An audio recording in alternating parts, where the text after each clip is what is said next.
जब भी हम लोग रिकर्शन परफॉर्म करते हैं तो हमने ये वर्ड हजार बार सुना होगा कि एक प्रॉब्लम को छोटे छोटे पार्ट्स में तोड़ते हैं।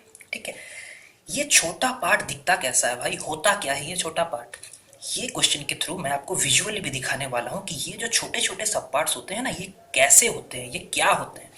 ये क्वेश्चन एक बहुत ही क्लासिक क्वेश्चन है जिससे मैं ये आपको क्लियरली दिखा सकता हूँ और ये आपको आगे भी रिकर्शन में बहुत ही हेल्प करने वाला है। तो अगर ये वीडियो आपको पसंद आए, आप प्लीज़ प्लीज़ मेरे चैनल को सब्सक्राइब करो और पूरा पूरा वीडियो देखो ताकि आपको ये कॉन्सेप्ट क्लियर हो। ओके, ये क्वेश्चन आप एक बार अच्छे से पढ़ लो। मैं आपको ये बाय एग्जांपल समझा देता हूँ, लेकिन एक चीज़ याद रखना, मैं इसमें सॉर्टिंग नहीं कर सकता हूँ। ठीक है, sorting is not allowed using in this question. So ये बेसिकली ये क्वेश्चन बोल क्या रहा है कि अगर हमारे पास, मैं एज्यूम करता हूँ, एक अरे दिया हुआ है, हमें दो पोजीशन चूज करना है। एक मैं ये पोजीशन चूज कर लेता हूँ, assume this is I and assume this is J. Okay, यहाँ मैं जे क्यों ले रहा हूँ? क्योंकि यहाँ पे एक कंस्ट्रेंट दिया हुआ है कि जे ऑलवेज आई से बड़ा होगा, तो मैं जे को इस पोजीशन में नहीं ले सकता क्योंकि जे इस केस में आई से छोटा हो जाएगा। तो ओके, अब ये बोला क्या है कि ये जो पोजीशन है जे का, जे में जो एलिमेंट है वो आई से बड़ा रहना चाहिए। बेसिकली अगर मैं इसके 9 पकड़ूं और इसे 3 पकड़ूं तो हाँ भाई, ये एलिमेंट इससे बड़ा है। अब ऐसा ही मुझे सारे एलिमेंट्स छानना पड़ेगा जिसमें जे का एलिमेंट आई से बड़ा हो और ये दोनों के बीच जो डिस्टेंस आ रहा है ये मैक्सिमम हो। तो इस केस में डिस्टेंस समझ लो एक्स आ रहा है। ठीक है, इस केस में डिस्टेंस एक्स आ रहा है आई और जे के बीच। ठीक है, और अगर मैं और एक इंडेक्स ले लूँ यहाँ पे, ये समझ लो लास्ट इंडेक्स को मैं लिया हूँ। ठीक है, तो यहाँ पे 3 है, मैं समझ लो यहाँ पे 4 ले लेता हूँ। ठीक है, ये अब मैं इस पॉइंटर को जे ले रहा हूँ, अब मैं इसे नहीं जे ले रहा कि मैं इसे जे ले रहा हूँ। तो इस केस में भी आप देखोगे ये जो जे के ऊपर जो एलिमेंट है 4, ये 3 से बड़ा है, ये आई से बड़ा है। और इस केस में जो डिस्टेंस है ये आई और जे के बीच में, ये पिछले वाले डिस्टेंस से बड़ा है। इसका मतलब x y is greater than x। सो हमारा आउटपुट ये डिस्टेंस रहेगा। अब हमारा आउटपुट क्या रहेगा? ये y रहेगा, जो भी ये y डिस्टेंस आएगा। ओके, अज्यूम करो ये हमारा गिवन अरे है और हमें क्या करना है कि मैक्सिमम डिस्टेंस देने वाला दो कैंडिडेट चूज करना है। तो बेसिकली आई हम इसलिए मिनिमम इंडेक्स पे रख रहे हैं, जो कि आई हम यहाँ पे रख रहे हैं, और जे को हम मैक्सिमम इंडेक्स पे रख रहे हैं। ठीक है, जो कि जे 3 में है। इससे मैक्सिमम कुछ हो नहीं सकता, इससे मिनिमम कुछ हो नहीं सकता है। अच्छा, आई और जे को हम यहाँ पे क्यों रख रहे हैं? ताकि ये हमें जो मैक्सिमम डिस्टेंस अभी जो पॉसिबल है वो है 3 माइनस 0। 3 यूनिट डिस्टेंस मैक्सिमम हो सकता है अभी। अच्छा, ये कब हो सकता है? अगर ये कंडीशन सेटिस्फाई हुआ तो, नहीं तो मैं फिर कंटिन्यू करने वाला हूँ भाई। कंडीशन क्या है कि ये जो एलिमेंट है ए आर एट जे जो कि 40 है, क्या ये बड़ा है ए आर एट आई से? क्या ये 40 बड़ा है 60 से? बोले नहीं भाई, बड़ा है नहीं। तो ये 3 हमारा मैक्सिमम डिस्टेंस नहीं है क्योंकि ये कंस्टेंट हमारा सेटिस्फाई हो नहीं रहा है। अच्छा, अब मैं देख रहा हूँ कि इन दोनों पोजीशन के अलावा क्या और कोई डिस्टेंस है जो मुझे मैक्सिमम जो अभी पॉसिबल है 3 यूनिट डिस्टेंस दे सकता है? नहीं, 0 से मैं 2 लूँ, दे नहीं सकता भाई, ये 2 यूनिट है। मैं ये 2 को लूँ तो ये 2 यूनिट रहेगा, तो अब पॉसिबल नहीं है कि मैं 3 यूनिट डिस्टेंस लूँ। तो अब मेरे लिए मैक्सिमम, नेक्स्ट मैक्सिमम क्या है कि 2। अच्छा चलो ठीक है, 60 देख रहा है कि भाई 40 तुझे लेके मेरा कोई फायदा हो नहीं रहा है, तू मुझे मैक्सिमम डिस्टेंस दे नहीं रहा है, तो 60 40 को बोल रहा है भाई तू हट जा।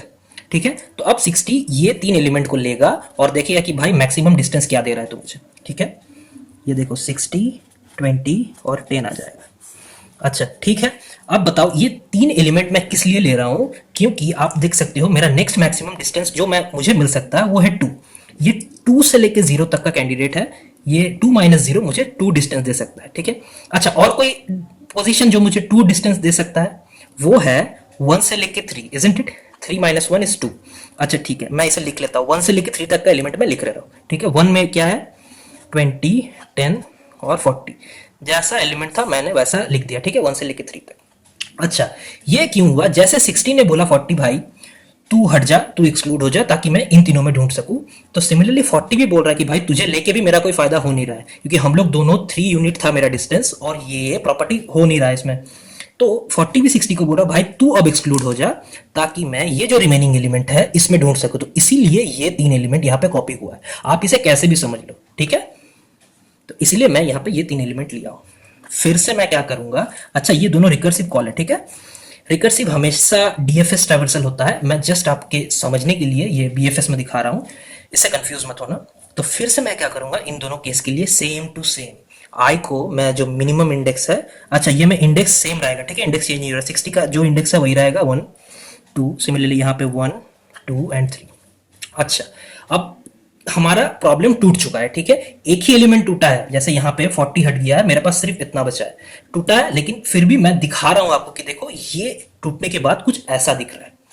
अब क्या होगा इस केस में भी, आई मिनिमम इंडेक्स अवेलेबल क्या है यहाँ पे, आई 0 में आ जाएगा, जे मैक्सिमम इंडेक्स अवेलेबल, तो जे यहाँ आ जाएगा, सिमिलरली आई यहाँ पे आ जाएगा और जे यहाँ पे आ जाएगा। इस केस के लिए ये केस अलग है, ये केस अलग है, ठीक है, ओके।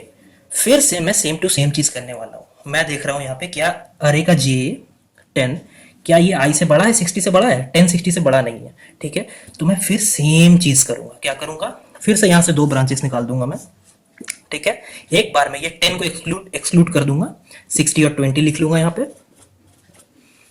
ठीक है, और फिर मैं क्या करूंगा, ये 60 को एक्सक्लूड कर दूंगा, 20 और 10 लिख लूंगा यहाँ पे।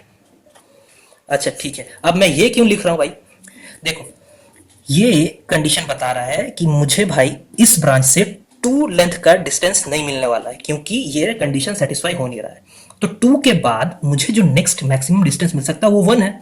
अब ये 1 डिस्टेंस मुझे 0 1 दे सकता है या फिर 1 2 दे सकता है, तो अगर 0 1 देगा तो मैं 0 1 एलिमेंट को लिख लिया यहाँ पे, और अगर 1 2 देगा तो मैं 1 2 एलिमेंट को अब चेक करूंगा, ठीक है।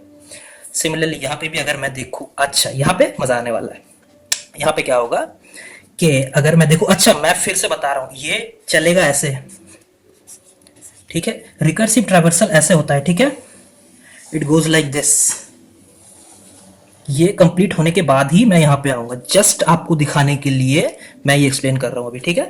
अच्छा इसमें क्या होने वाला है ना, इसमें फिर से मैं बोला था नहीं, इसमें आई कहां पे है, जे कहां पे है, ठीक है, मैं देख रहा हूं आई 20 पे है, जे 40 पे है, मैं चेक कर रहा हूं कि अरे का जेथ पोजीशन 40 क्या ये बड़ा है अरे का ith पोजीशन से जो कि है 20, हाँ भाई बड़ा तो है, तो अब मैं क्या करूंगा, यहां से मैं सीधा रिटर्न कर दूंगा, ना दाएं देखूंगा ना बाएं देखूंगा, भाई क्या है, मैं क्या रिटर्न कर दूंगा, j माइनस आई, तो j क्या है 3 माइनस 1, ये 2 रिटर्न हो जाएगा। अच्छा अब इसके बाद मैं प्रोसेस क्यों नहीं करूंगा, क्योंकि मैं देख रहा हूं कि मैं जितना बार भी प्रोसेस कर रहा हूं ना, मेरा एक इंडेक्स में घटा दे रहा हूं, ठीक है, यहाँ पे 3 लेंथ था, मैं यहाँ पे 2 कर दिया, ठीक है, 3 बॉक्स था, यहाँ पे 2 बॉक्स आ गया, यहाँ पे 3 बॉक्स था, यहाँ पे 2 बॉक्स आ गया, यहाँ पे आप देख रहे हो 4 बॉक्सेस थे, यहाँ पे 3 बॉक्सेस आ गए या अरे एलिमेंट्स आ गए, तो जितना बार भी मैं लेवल नीचे जा रहा है मेरा क्या हो रहा है, बॉक्सेस कम रहा है, इसका मतलब लेंथ डिक्रीज हो रहा है, और हमें क्योंकि यहाँ पे लेंथ मिल चुका है, तो मैं अगर इसके नीचे जाता हूं तो मुझे लेंथ इससे छोटा ही मिलने वाला है, और हमें क्या चाहिए, मैक्सिमम चाहिए, तो यहां से ये रिटर्न हो जाएगा। तो आप देख सकते हो, अगर आप टेस्ट भी कर लो इसको, तो ये या तो 10 और 4 दे सकता है मुझे आंसर, लेकिन इसका लेंथ है 1, और 20 और 40 दे सकता है, इसका लेंथ है 2, ठीक है, तो इसीलिए यहाँ पे आउटपुट आ रहा है 2, क्योंकि मैं 20 और 40 को ही कंपेयर कर रहा हूं यहाँ पे, लेकिन रिकर्सिवली। तो दिस इज हाउ एक फंक्शन ब्रेक होने के बाद कैसा दिखता है, ये ऐसा दिखता है भाई, ठीक है, एक एक करके ब्रेक कर रहा हूं और फाइनली यहाँ पे आउटपुट मिल रहा है। अच्छा अब मैं इसका अगर रिकर्सिव इक्वेशन फ्रेम करूं तो ये कुछ ऐसा दिखेगा कि मैं 2 पोजीशन ले रहा हूं आई और जे, तो ये मैं फंक्शन ले रहा हूं आई और जे, ठीक है, तो जे कहाँ से शुरू हो रहा है, ये 0 से शुरू हो रहा है, सॉरी आई 0 से शुरू हो रहा है, और जे इसका लेंथ -1 से शुरू हो रहा है, ठीक है, तो इनिशियली इसमें क्या है, ये 3 है। तो अच्छा तो हमें क्या देखना है कि अगर हमें ये मिल जा रहा है, ये कंडीशन सेटिस्फाई हो रहा है कि अरे का जो जेथ एलिमेंट है अगर वो बड़ा मिल जा रहा है मुझे अरे का ith एलिमेंट से, ठीक है, तो मैं क्या रिटर्न कर दे रहा हूं, मैं रिटर्न कर दे रहा हूं j माइनस आई, ठीक है, या फिर अगर ये कंडीशन सेटिस्फाई नहीं हो रहा है, ठीक है, तो मैं क्या कर रहा हूं, 2 फंक्शन कॉल हो रहा है, ठीक है, तो फिर 2 फंक्शन कॉल हो जा रहा है, ठीक है, एक में क्या हो रहा है आप देखो, आई अपना प्लेस पे ही रह रहा है, आई यहाँ पे 0 में है, आई यहाँ पे 0 में है, ठीक है, लेकिन जे आप देख रहे हो यहाँ पे, जे यहाँ पे 3 में था, तीसरा इंडेक्स में था, यहाँ पे क्या हो गया है, जे सेकंड इंडेक्स में आ गया, क्यों आ गया है, क्योंकि मैं एक एलिमेंट यहाँ पे एक्सक्लूड कर दिया हूँ, ठीक है, तो पहला में आ जाएगा फंक्शन कॉल हो जाएगा आई कॉमा जे माइनस 1, ठीक है, और दूसरा जो फंक्शन कॉल होने वाला है ये साइड में है, आप इसमें देख लो, इस केस में जे 3 में है, यहाँ पे भी जे जो है ये 3 में ही बैठा है, ठीक है, मतलब जे में कोई चेंजेस नहीं आया, लेकिन ये जो आई 0 में था यहाँ पे, इसमें आई 1 में आ गया, इसका मतलब आई इंक्रीमेंट हो गया बाई 1, तो आई प्लस 1 और जे चेंज नहीं होने वाला इसमें भाई। ठीक है, यहाँ पे भी आप देख लो सेम ही है, यहाँ पे जे -1 हो गया है, यहाँ पे आई +1 हो गया है। ठीक है, सिमिलरली ऐसा चलता रहेगा, और जैसे ही हमें ये कंडीशन सेटिस्फाई हो जाता है मैं ये वैल्यू रिटर्न कर दूंगा। ये हमारा रिकर्सिव फंक्शन होने वाला है। ओके ओके, सो आप अगर इस रिकर्सिव इक्वेशन को फ्रेम करते हो और आप थोड़ा सा एक्सप्लोर करो तो आप देखोगे कुछ कुछ सब प्रॉब्लम्स है जो रिपीट हो रहे हैं। तो उस केस में क्या कर सकता हूँ मैं, डायनामिक प्रोग्रामिंग उसमें अप्लाई कर सकता हूँ, उसको मेमोराइज करके। ठीक है, अगर आपको डायनामिक प्रोग्रामिंग अप्रोच वाला ये कॉन्सेप्ट में अगर आपको कुछ डाउट हो रहा है तो आप मुझे कमेंट सेक्शन में मेंशन कर दो, मैं उसका भी वीडियो बना दूंगा। और ये वीडियो अगर आपको पसंद आए तो प्लीज़ लाइक और सब्सक्राइब करो। Thank you.